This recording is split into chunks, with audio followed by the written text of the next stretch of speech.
Hey guys, the character Corvus just released in Reverse1999 and we're gonna take a look at how to play her. Night holds more danger than day, even on the train. And as its conductress, I must always be alert. I can't let any issues slip by. The very first thing we have to take a look at is her passive. That says when entering battle we gain amplified surge, and in Corvus's case this amplifying surge leads to us gaining +3 Moxie and increasing our Moxie cap, our maximum of Moxie that we can store, by 5, plus we are immune to control effects, and all of this happens when the pulsing field level 3 exists on the battlefield. That is, needless to explain, one of the big reasons why you have to play Corvus together with the character Sharon to gain this pulsing field level 3 as fast as possible. There is another very big reason, and arguably even bigger reason, why you have to accomplish that. That comes to light when we take a look at her incantation number 1. That is what Corvus is all about. It is a channel incantation and you enter the stitching status for 2 rounds. The stitching status makes it so that you perform a follow-up attack at the end of every single round called Sew It All Up. And what this does is, not only does it profit from ultimate might very well, not only is this your ability to funnel dynamo into the electric field, which is very important. I will touch on this topic one more time a little bit later. It deals 400% mental damage right at the end of the round. But if you are under electric searching field 3, you deal an additional 600% mental damage. That makes a total of 1000% mental damage inflicted. But it gets even better, because you would consume a stack of breaking point onto the target to deal 5% increased mental damage, and you grant yourself plus ultimate might based on the amount of stacks of electric arc and flickering arc that you have already accumulated. Both breaking point and both of electric arc and flickering arc buffs are not something you have to worry about. Every single time you use an incantation, you inflict that breaking point anyways. Even your ultimate would inflict one of these breaking points. So they will be on your enemy at all times, no matter what anyways. The exact same scenario occurs for both flickering arc and electric arc buffs. Whenever you would use an incantation, you would stack up on attack stat via accumulating the stacks of the buff electric arc. Once the electric pulsing field level 3 fades away, these electric arc stacks, they turn into dynamos and stacks of flickering arc, so that you can now again have space to stack up on electric arc stacks one more time, because they are now flickering arc stacks. You don't have to worry about this a single bit. All of this happens passively anyways. The only thing you have to worry about is, of course, to establish your team correctly, play it with Sharon and Ezra, for example, right, and the next version Brume. I will touch on this in just a second one more time, because it is very important to get that electric field up to level 3. So you every 2 rounds at least you have to recast this channel incantation. Then her incantation number 2 is a debuff. It's a 1 target attack that deals mental damage. You inflict you inflict breaking point, you get stacks of electric arc, right? You just want to use this as much as you possibly can. You want to spam it non-stop, just as her channel incantation as well. Even if you're in the channel, if you have this incantation, you still use this channel one more time, even if it's just to obtain yourself additional Moxie, because remember, you can store up to 10 Moxie and not just 5. That will leave you that will make it so that you will be able sometimes to use your ultimate twice in a row instead of just once. And what your ultimate does is it's a one target attack. It deals a tremendous amount of damage with 700% mental damage. You inflict a breaking point, right? Just as everything that you do does. The most important part about this ultimate though is that you trigger your follow-up attack that, remember, deals 1000 mental damage plus, and you just trigger it by using your ultimate. And that's really about it. It sounds a little bit more complicated than it actually is. What it boils down to in fight, as you will just see, it is just spam your incantations as much as possible, and everything else happens passively. You don't even have to take her insights into account. This is just about welding, about the breaking points, about the flickering arcs and the dynamos, right? Nothing of your concern at all. So with all of that being said, let's jump into battle and see how things look in action. We of course gonna use the unfinished tune. That should be self-explanatory at this point. You would use this tune anyways because you play with Sharon, but in this very specific case here with Corvus, we use it on Corvus because she is very AP hungry and she needs a lot of moxie. She needs to stack up on a lot of stuff, and in order to accomplish all of these things we need the unfinished tune to make things more consistent. We always gonna start our turn off here by using this unfinished tune. Then we gonna buff with Sharon. We're gonna use both incantations to channel first with Corvus, and we're gonna use one incantation with Ezra to accumulate 10 plus dynamos. That is not 100% needed because, as you can see, Ezra already has 10 dynamo stacks accumulated and he will funnel this anyways, right? So you wouldn't necessarily need to use an incantation with him, but I would still highly recommend you do that anyways. It is of course very important to know that Corvus and Sharon both are limited to funnel 20 dynamos into the electric searching field per turn. That means on turn 2 you would normally have 80 dynamos funneled into the pulsing field. That would not put the pulsing field onto level 3. You would need 3 turns. And the character Ulrich does not close this 10 dynamo gap that exists.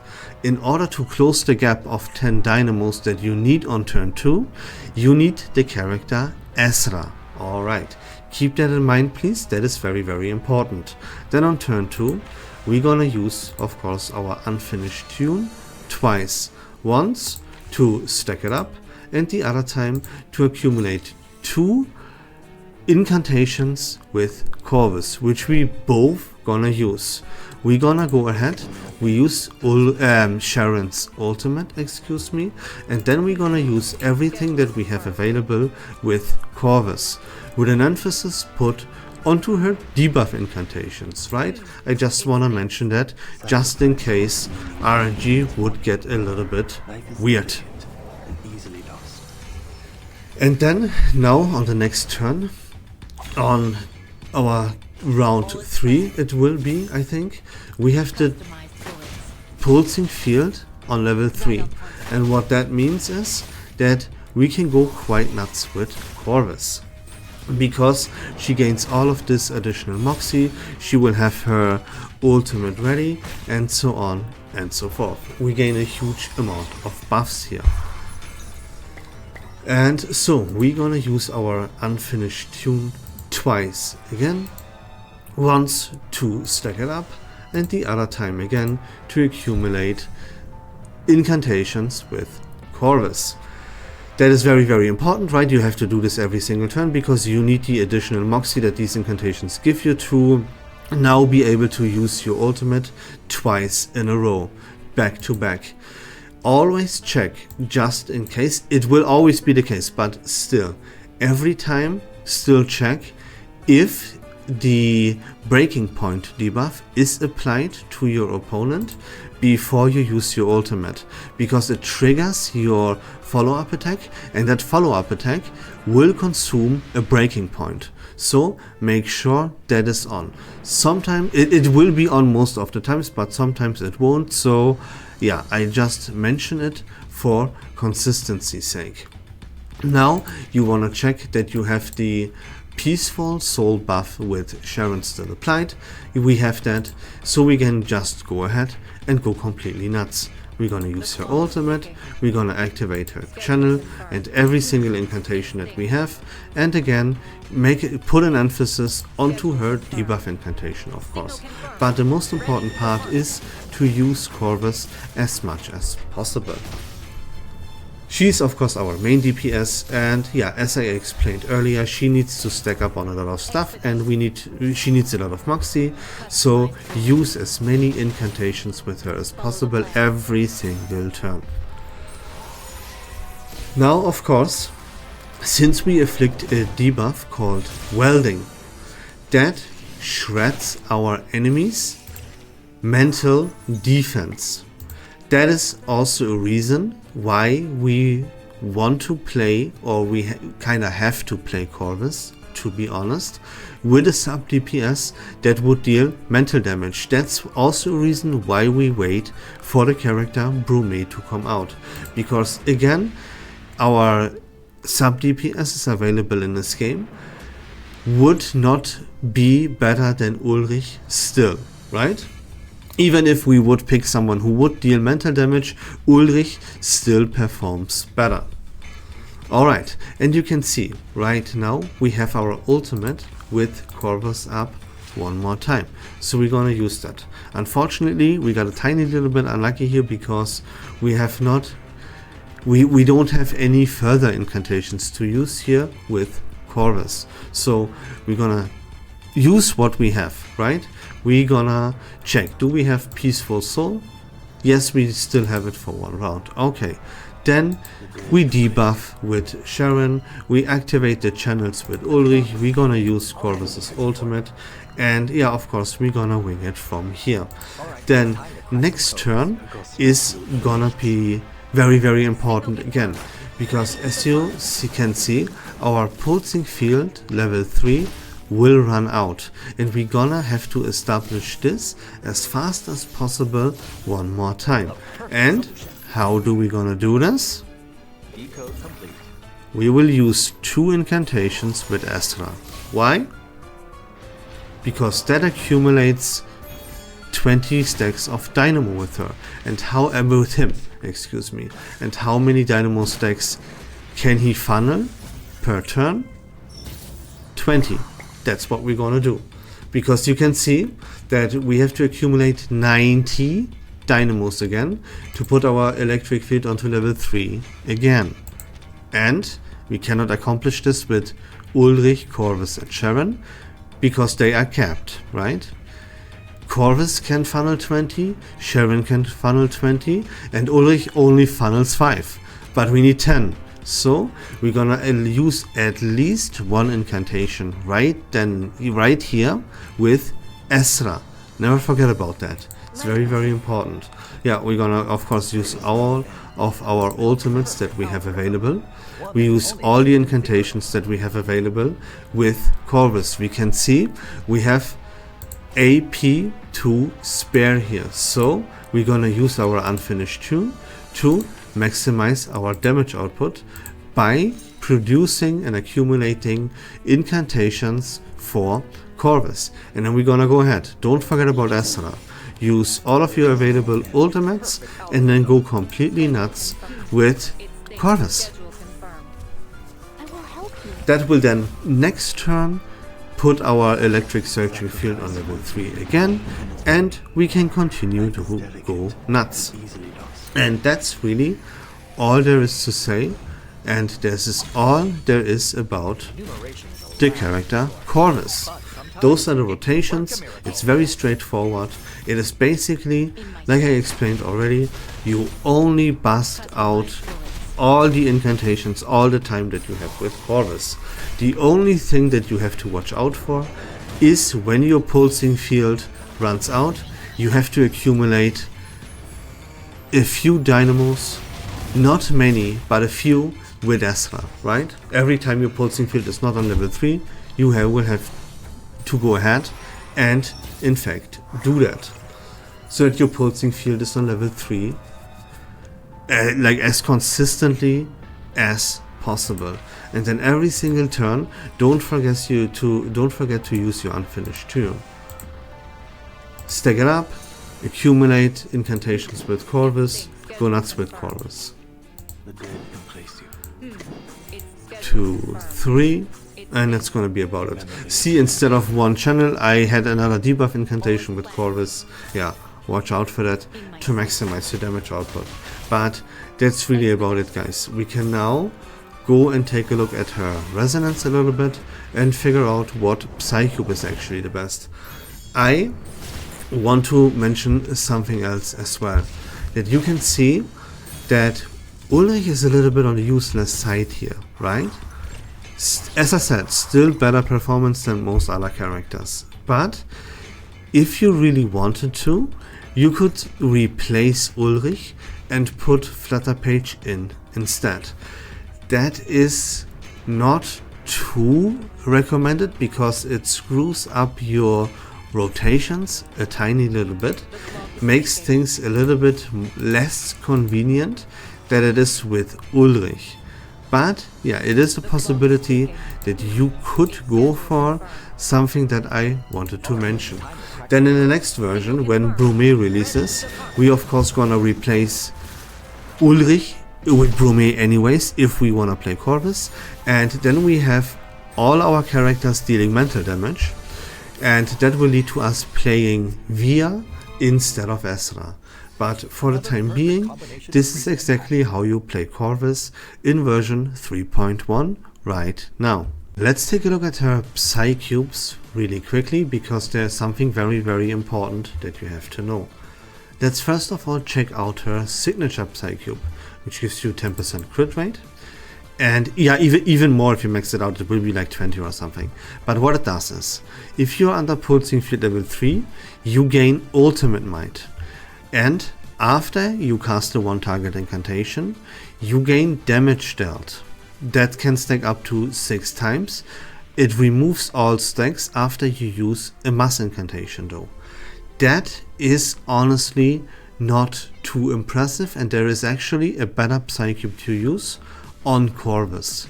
So let me show you which Psycube that actually is. It is the signature Psycube for Flutterpage. So if you don't play Corvus together with Flutterpage, you definitely want to use this Psycube here on the Hand of Time on Corvus and not her own signature Psycube.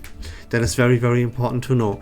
What this Psycube for Flutterpage here does is, when the carrier attacks, if the carrier is in a channel status, which we are always with Corvus, the attack gains penetration rate.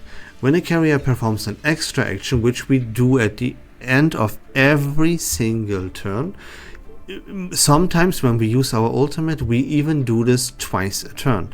Then the carrier gains critical damage plus 6 and it stacks up to 3 times. This will increase your damage output by a pretty significant margin more than her own signature Psycube would. So keep that in mind, please. For her resonance, this one here is going to be the most effective. It is the special piece Elucidation, focused on maximizing the attack stat as much as possible with a little bit of critical damage sprinkled in on top. If you want to use this exact resonance pattern or resonance code, I will leave it in the description down below. Let's take a look at her portraits as well real quick. This one is very, very straightforward. All of these portraits, they are not absolutely crushing it, except for this P2. That says that you trigger your follow-up attack once you use your ultimate not once, but actually twice. That pretty much doubles the effectiveness of your ultimate. It is basically what it boils down to is you almost use your ultimate twice every time you use it. Since you use your ultimate very, very frequently, this is giga value and very, very broken when it comes to a portrait. If you pull for portraits for Corvus, then definitely go for this portrait number 2 and not just 1. That would be hilarious. So there you go. That is it when it comes to portraits for Corvus. To round it all up and to talk about it one more time. Should you pull for Corvus or not? The answer is no. But of course there's always a very niche scenario or scenarios that could occur to you where the answer would actually be yes. So when should you pull for Corvus? That is if you don't have Lucy, you do have Sharon, you put the most amount of emphasis when it comes to content that you want to perform well in onto Main's Bulletin and or the Wailing Whirl. Plus, you can 100% guarantee you, no matter how unlucky you might get, to obtain the character Brumi in the very next version. If all of these scenarios apply to you, then yes, you should pull for Corvus. If you don't care about Main's Bulletin, if you have not reached or you also don't care about the Wailing Whirl, then you should also not pull for Corvus no matter what, because then you would be better off in the very next version to pull for Anionala with her rerun and her Euphoria update instead of Corvus right now. So be very aware of these scenarios and then make your decision based upon those. Let me also explain to you real quick why you shouldn't pull for Corvus. That is because Corvus is much too slow. Look, every single character, it is, spoiler alert, also applies to Igor. I will talk about him very soon and how his team performs. A character that is as slow as Corvus is 100% completely useless. The main thing we judge teams by is at what round, they win the battle. Bloodtide is the only team in the game that wins in round 2. That's why it's the best team in the game. Then Dynamo wins at turn 3 or turn 4. That's why it's the second best team, right? That's how we judge teams. It is really a damage race as to, well, when it comes to how we judge teams. Of course, there is a little bit of like survivability coming into play as well, obviously, right? But the main criterion for how good a team is or how good a character is how fast he is. And if you have to stack up on multiple buffs and on debuffs and everything, and the full potential of your character, as it is with Corvus, comes truly alive at round 12, I mean, then you are really laughably bad, you know? It is that harsh of a reality for Corvus, and that's why she's an absolute must skip, except for all the scenarios that I counted out. If all of these scenarios come true for you, then you pull for Corvus, otherwise no, this is a must skip character. And that's it for the video, guys. I hope this was fun and informative. If you like Reverse1999 content in general, please consider leaving a follow on my channel, I would really appreciate it. But until next time, don't forget to join the Discord server, link in the description down below. Take care of yourselves, have a great day, and we love this game.